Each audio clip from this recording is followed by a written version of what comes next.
In this episode, we're going to be showing you something about the new Aston Martin V8 that's probably going to ruin it for you for... Scream if you want to go faster! Ever! A game-changing accessory for the Mini that you probably didn't even know you could get. And Steve gives his top tips to choose the right colour for your long-term lease or contract hire car.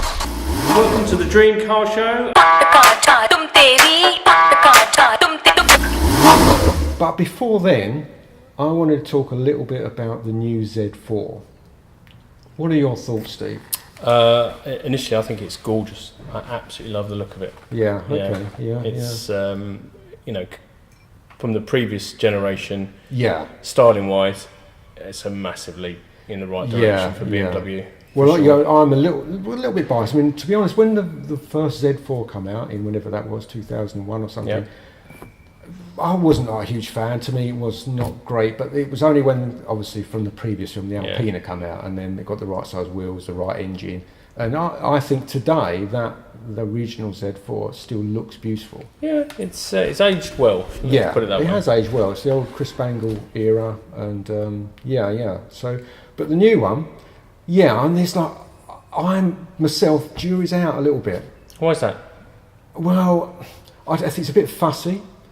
To me, when I look at there's those creases in the bonnet, and to me they look a bit unnecessary, a bit style, I don't know.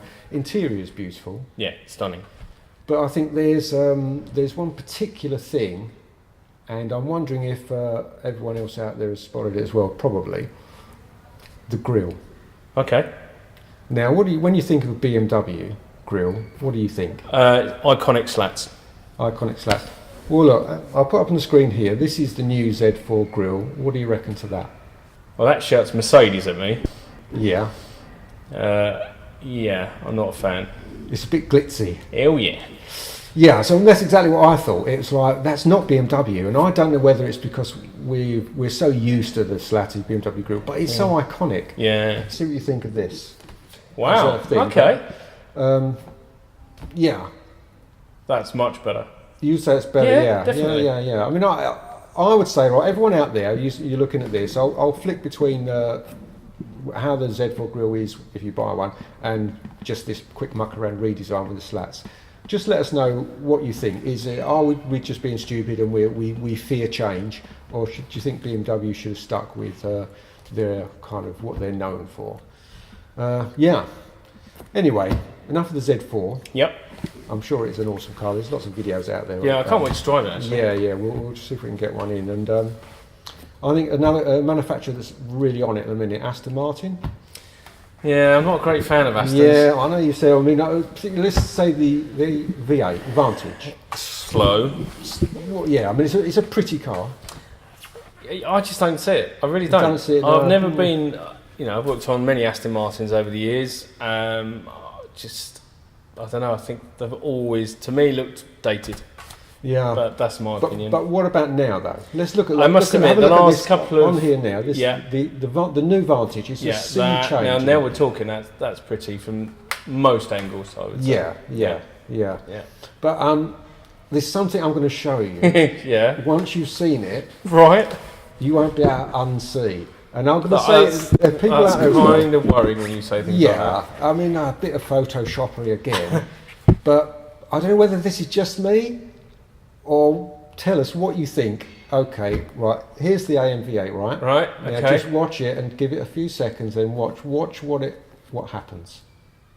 No! Yeah. So you can't unsee that now, can you? I see where you're coming from. But I mean, it's not all bad. Oh, goldfish memory. It's not all bad. It's not bad because the Peugeot 406 Coupe was Pininfarina designed. Oh yes, yes. In their finest hour. Yeah. Perfect. Anyway, again, let us know what you guys think, if we're mad or not. Yeah, we are mad. Yeah. Anyway, we're going to come back and talk to Steve shortly about the paint colours for new cars. But just before then, have a look at this. So what if, for most things, 90% of the time, you only need a small car, but you love mountain biking and you've got a dog somewhere over there, mine is. What are the choices? Now, when I was looking, I kind of quite liked a Mini, but I just knew the bike's going to be a nightmare.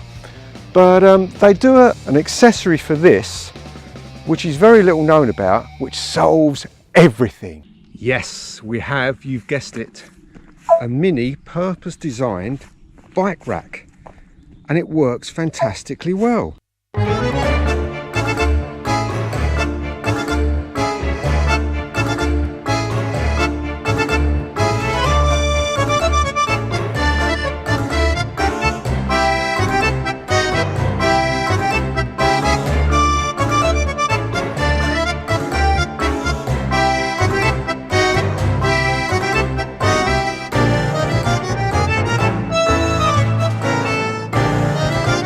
And if you want to get into your boot, you have a little button here. You push that button and release this bar, and you can bring the whole thing down, and you can get into your boot where you can put your dog and your crash helmet and all your bike bits and pieces.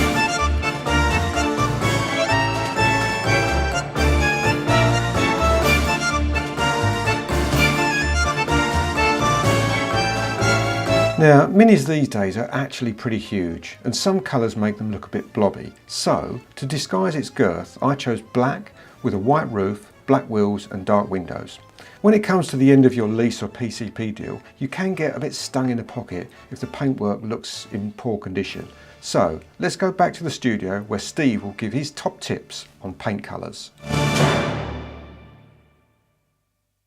My 3 top tips for choosing the right colour for your lease or contract hire car are: number 1. But before that, the reason I mention this is when you hand your car back to the lease company, 9 times out of 10 you're going to get stung for repairs. So my first tip: avoid dark coloured cars. These age quicker and damage such as scratches and dents is more evident. Tip number 2: choose silver based colours. Let's face it, if you're going to have a car for 3 years on a lease deal, it's going to pick up a few scuffs here and there. So it's all about disguising these scratches for when you hand it back and you don't get stung with a big bill. And my third and final tip is, for goodness sake, do not choose matte or satin finish paint. You can't machine polish any light scratches out, so it's a nightmare to work with. And also, do not choose pearlescent paint. If you have to have this repaired at some point whilst you own the vehicle, to get it to match like the effect as you walk around the car, nigh impossible. So do not go for those kind of finishes. That's it for this week. Thank you very much for watching. Please subscribe because we've got some awesome stuff coming next week.